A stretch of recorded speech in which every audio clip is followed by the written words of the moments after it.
Poštovani gledalci, dobrodošli u prvi intervju iz španske turneje SwishCast podcasta. Sa nama je košarkaš koji je prošao mnogo klubova iz ABA lige, ali ostavio trag najviše u Unikahe iz Malage, iz Badalone. Sa nama je Kendrik Perijem. Kendrik, first of all, how are you? Good. I'm excited for another game, another ACB game this weekend, and then after that, the BCL Final Four. Of course. First of all, I want to ask you, when did you pick up basketball for the first time in your life? Well, I mean, as far back as I can remember.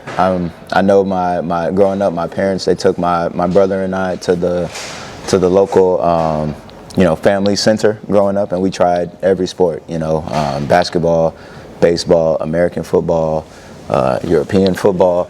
And basketball was just the one that stuck to me. So as far as I can remember, I've been playing basketball. When you realized you wanted to play basketball professionally? Well, I think that was always a dream of mine growing up, right? I loved basketball at a very early age. I knew that, the highest level was the NBA. So that was always my goal. And then once I, continued to get older, I understood that, maybe that opportunity wasn't for me to play in the NBA, but I was able to learn about, playing in Europe and different places across the world and try to make a living that way. How long it took you to adapt to overseas lifestyle of a basketball player? I'd probably say around my fourth year professionally. My first year professionally was in Australia, so it was a bit of an easier adjustment coming from the States. Everybody spoke English. There were some restaurants that were similar. But in my first year in Europe was in Hungary. It was a very small city, maybe 10,000 people in the whole city. Not a lot of stuff to do, not a lot of places to eat, and obviously not a lot of people spoke English. So that was a bit of adjustment. And then my third year was in Macedonia. More or less, it was kind of the same. And then my fourth year, I went back to Hungary on a different team in a different city, and that was a little more. By then, I think I was a little more comfortable, adapting to the culture, kind of being myself. So yeah, I think it probably took me about 4 years. Because we are from Serbia, we need to start this career path of this interview with Mega Basket, of course. So tell me more about that season, especially. Yeah, well, it was at a pretty pivotal moment in my career. I was originally signed to play in Metropolitans, France, at the beginning of the season in August, but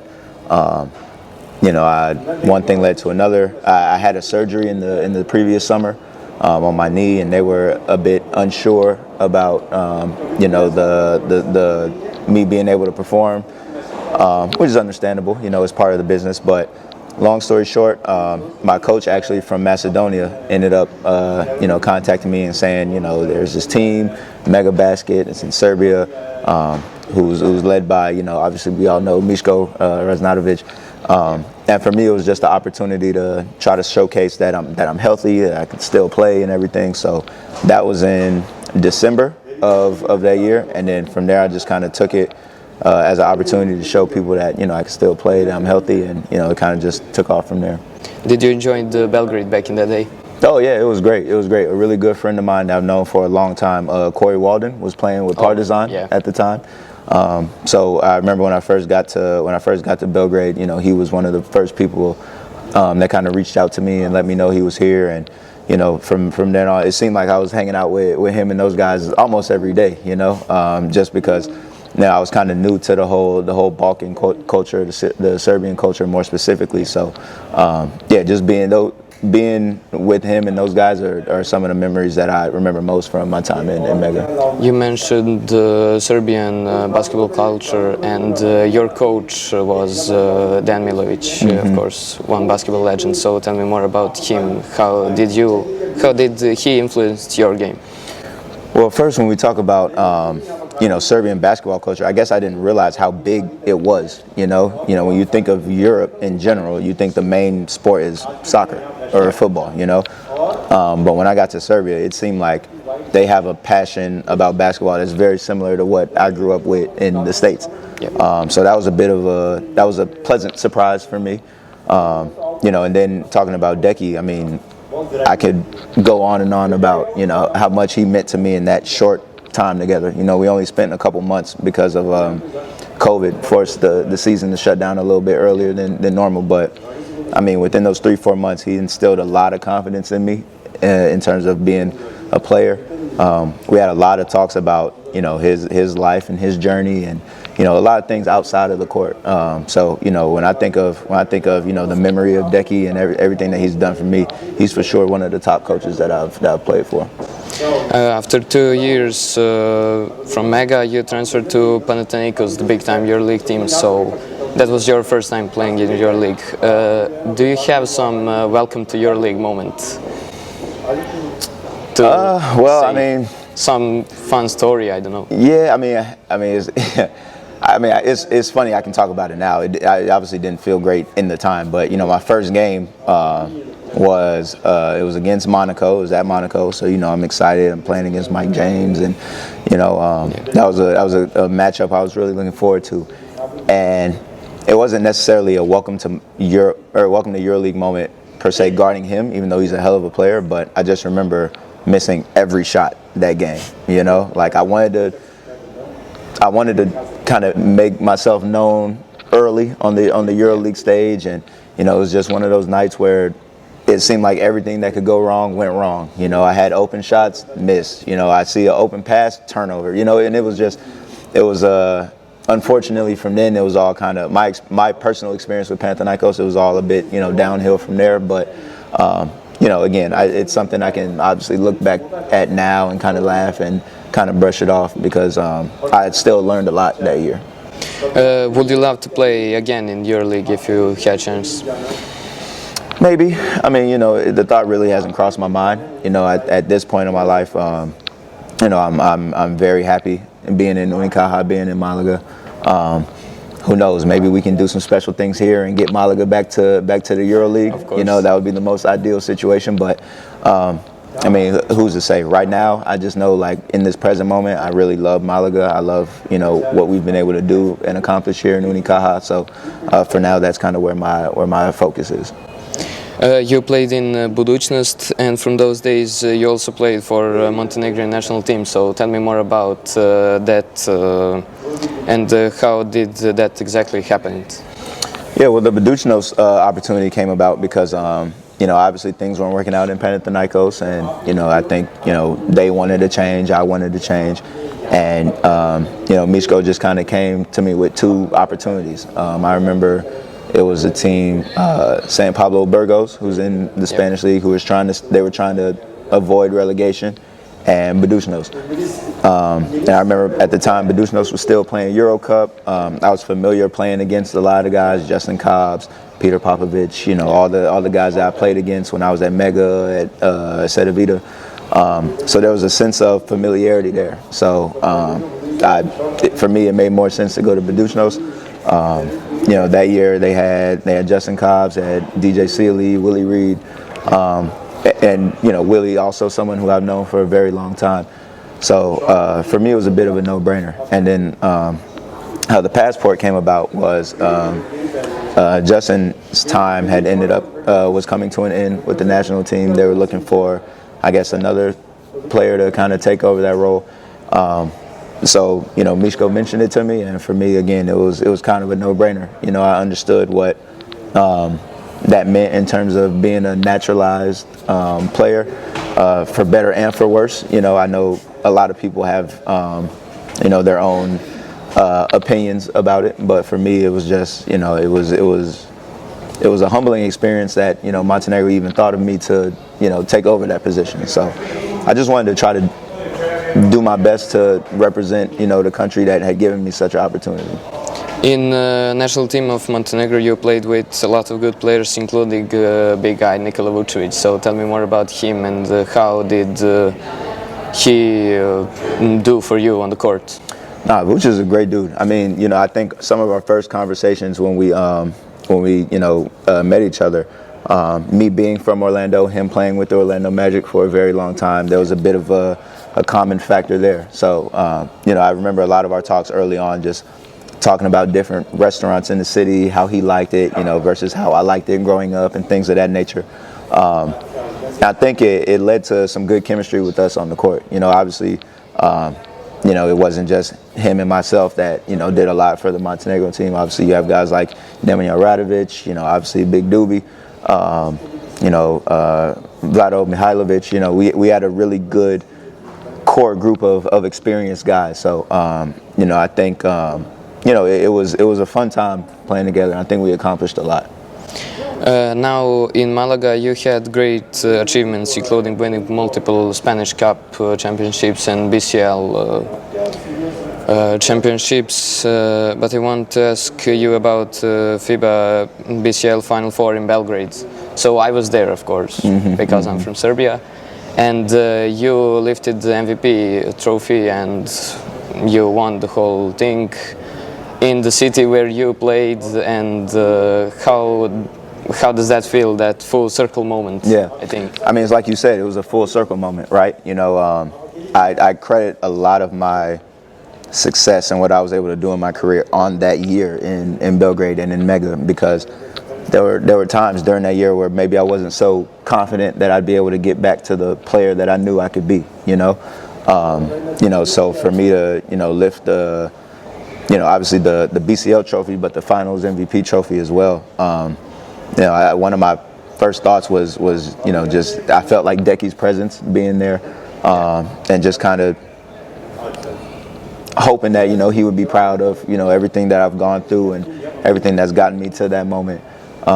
Because again, like I said, I credit so much of my development as a player on things that he's taught me during our year together, things that I've learned throughout our year together. So, it's like you said, it was just a full circle moment for me in Belgrade.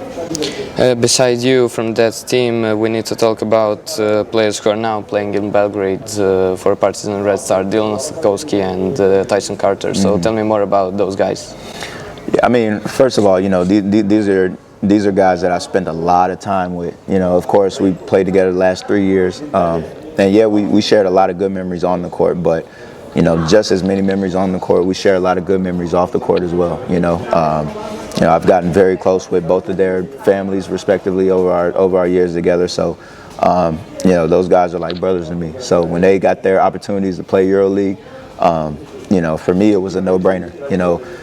Unfortunately for Dylan and really Tyson, it hasn't been the most ideal year for them for other reasons, but they're professionals, they're competitors, and I know that, 1 year that might not have been the most ideal for them won't necessarily define their EuroLeague experience. So, I'm so happy for those guys in terms of what they've been able to do, after our time in Unikahe, and they know that I got their back and they have my support 1,000%. Through your career, who was the toughest player you ever guarded? Throughout my career, toughest player I ever guarded. Whew, that's a good question. Really tough one. Yeah, that's a tough one. Because it's a lot of good players. Of course, Mike James comes to mind. Sergio Rodriguez comes to mind. Nando De Colo. Just some of these like premier point guards that have been doing it for such a long time in EuroLeague, and not necessarily from a athletic standpoint, but just they know the game so well. Yeah. Guarding someone like a Facu Campazzo, who's been doing it for so long and knows the ins and outs, knows how to manipulate the defense, knows how to manipulate the matchup. But it's a real blessing being able to be on these stages and go against players and competitors like this and see how you stack up against them. We close your career path segment of our interview, and now we need to focus about you being a basketball player. So how your typical game day look like in Malaga? In Malaga, my typical game day, wake up, I might have like a smoothie or some yogurt, something light for breakfast, some stretching, some foam rolling, and then usually go to the gym for our shoot around, come back, have lunch, stretching and foam rolling before my nap. And then I'll wake up from my nap, stretching and foam rolling again. I'm 33 now, so I gotta do a little more. I gotta do a little more prep. And then I usually get to the gym about 2 hours before game time. so I can be one of the first guys on the court, getting my shots up, and then I'll go to the weight room, do some more of my activation stuff. Then after that, just get ready for the game. In Malaga especially, basketball is the sport number one, I think. So how do you feel when a lot of kids are watching you and waiting for you to take pictures and to sign some? It's amazing, honestly, and maybe some Malaga fans might think I feel different because there are games where unfortunately I can't sign every autograph, or I can't take every picture. I'm human at the end of the day, but I would like for those fans to know that their support never goes unnoticed. It's always appreciated, and I'm just forever grateful that they were willing to accept me, being part of their club, 4 years ago, and they were willing to grow with me as I was able to grow with them and the city of Malaga as well. As a basketball player, in which period of your career you said, I made it? Did you have that moment? I was about to say, actually, honestly, probably not until I got to Malaga, because for me, when I started playing professionally overseas, my main goal was to find one situation where I enjoyed the basketball being played on the court and the life being lived off the court. And for whatever reason, it never just really matched up. There were some instances where I live in a city like Sydney, Australia, which is amazing, but the basketball for me personally didn't add up. Or, I live in a city like Ljubljana, Slovenia, where I had a good time off the court, but it was during COVID. I didn't get a real Slovenia Ljubljana experience, but I played some really good basketball at that time. So there's kind of been situations where it just never really felt like a good fit until I got to Unikahe in Malaga. There were obviously times where I thought that would be the case, Panathinaikos. But for me, that just wasn't my journey. So I think once I got to Malaga and I signed that extension, I think that was probably the first time where I was like, okay, this is what I've been searching for my whole career. Do you consider yourself a basketball player as professionalist, or a guy who enjoys to play a game and to live life as a basketball player? A little bit of both, I would say. I understand that I'm not a perfectionist as much as I would like to be. I understand that as even with as much work as I put in, I understand that there are going to be times where shots don't fall, where I'm not feeling great. But at the end of the day, I do understand that this is just basketball, and as much of a competitor as I am, I know that at the end of the day, the ball's going to stop bouncing at some point. Unfortunately, people are going to probably forget about me as a basketball player, so I have to make sure I have some type of balance in terms of life outside of the court. And it's something I'm trying to stress to a lot of younger guys now, because too much of anything is bad, and you start to burn out over time. So I think what I was blessed with was the capacity to love basketball, give my all into it, but when it's time for me to take a mental break from it, I can take that mental break and not feel guilty of not putting in work, if that makes sense. So I've been able to answer your question, I guess, I've been able to kind of balance both sides of it. Being a professionalist, when I'm in the gym working, try to be as polished and as sharp as I can. But when I'm not in the gym, being able to relax and enjoy life and everything that comes with it. If basketball stops tomorrow, what will you miss the most from it? Probably the competition. The competition and probably the camaraderie of a locker room. The road trips, the silly inside jokes that you might have in the locker room, the different handshakes you might have with guys, or these little things like this that kind of relationships. Yeah, exactly. That on top of the competitiveness of like, okay, it's us versus y'all. Let's lace them up for 40 minutes and then see what happens. I think those are probably the two things I'll miss the most. Poštovani gledaoci, hvala vam što ste bili uz nas, Kendrik. It was my pleasure. No, Dimitri, I enjoy it. Appreciate it. Just quick message to our viewers and fans. This guy right here has been on my line for about a year now. He's very diligent about his work. He's very diligent about his process. So, you know, it's something that, you know, hopefully you guys as fans won't take for granted because, you know, he's very young in this space. And, you know, if he keeps at it with this process, with this mindset, which I'm sure he will be, then I know you guys will be in shape for some really good content for years to come.